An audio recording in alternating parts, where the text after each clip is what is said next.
दोस्तों welcome back to the channel. आज हम बात करने वाले हैं एक बड़ी इंटरनेशनल ब्रेकिंग न्यूज़ के बारे में जिसका इम्पैक्ट ग्लोबल ट्रेड, मार्केट्स और पॉलिटिक्स पर पड़ने वाला है। प्रेसिडेंट डोनाल्ड ट्रंप ने ईयू पर लगने वाले टैरिफ्स कैंसिल कर दिए हैं जो 1 फरवरी से अप्लाई होने वाले थे। इस डिसीजन ने पूरी दुनिया का अटेंशन खींच लिया है, लेकिन सवाल ये है ट्रंप ने ये टैरिफ्स क्यों कैंसिल किए और इसका फ्यूचर इम्पैक्ट क्या होगा। चलिए डिटेल में समझते हैं। ऑरेंज टैरिफ्स क्या थे? सबसे पहले समझना जरूरी है कि ईयू टैरिफ्स थे क्या। प्रेसिडेंट ट्रंप ने अर्लियर अनाउंस किया था कि यूरोपियन यूनियन से आने वाले प्रोडक्ट्स पर एक्स्ट्रा टैक्स लगाया जाएगा, जिसमें ऑटोमोबाइल्स, लग्जरी गुड्स, मशीनरी और वाइन जैसे प्रोडक्ट्स शामिल थे।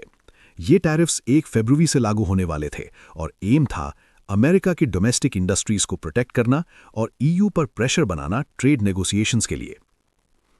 रेड टैरिफ्स कैंसिल क्यों किए? अब सबसे इंपॉर्टेंट सवाल, ट्रंप ने अचानक टैरिफ्स कैंसिल क्यों कर दिए?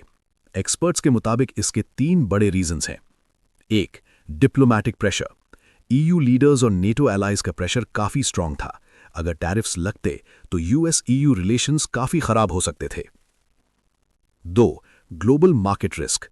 टैरिफ से स्टॉक मार्केट्स गिर सकते थे, इन्फ्लेशन बढ़ सकती थी और सप्लाई चेन्स डिस्टर्ब हो जाती। 3. नेगोशिएशंस ऑनगोइंग है। ट्रंप एडमिनिस्ट्रेशन और ईयू के बीच अभी बैकडोर टॉक्स चल रही हैं और टैरिफ्स कैंसिल करना एक टेम्पररी रिलीफ मूव माना जा रहा है। ग्लोबल रिएक्शन क्या रही? इस अनाउंसमेंट के बाद यूरोपियन मार्केट्स में रिलीफ रैली देखी गई। यूएस इन्वेस्टर्स ने भी इस मूव को पॉजिटिव लिया। ईयू लीडर्स ने स्टेटमेंट दिया कि dialogue is always better than trade wars, लेकिन कुछ एनालिस्ट्स का कहना है कि यह सिर्फ शॉर्ट टर्म काम है। मार्केट्स पर क्या असर पड़ा? टैरिफ्स कैंसिल होने के बाद स्टॉक मार्केट स्टेबल हुए, एक्सपोर्ट इंपोर्ट कंपनीज को रिलीफ मिला, डॉलर और यूरो में वॉलेटिलिटी थोड़ी कम हुई। अगर टैरिफ्स लग जाते तो ग्लोबल ट्रेड का कॉस्ट काफी बढ़ जाता, जिसका डायरेक्ट असर कॉमन कंज्यूमर्स पर पड़ता। वार्निंग, क्या ये डिसीजन परमानेंट है? अब एक बहुत इंपॉर्टेंट बात, ये डिसीजन परमानेंट नहीं माना जा रहा। ट्रंप पहले भी कई बार पॉलिसीज अनाउंस करके बाद में रिवर्स या मॉडिफाई कर चुके हैं। अगर फ्यूचर टॉक्स फेल होती हैं तो टैरिफ्स वापस आ सकते हैं। इसलिए एक्सपर्ट्स कह रहे हैं कि सिचुएशन को क्लोजली वॉच करना होगा। ट्रंप की स्ट्रैटेजी क्या है? ट्रंप की स्ट्रैटेजी हमेशा से क्लियर रही है, America first, strong bargaining, pressure tactics.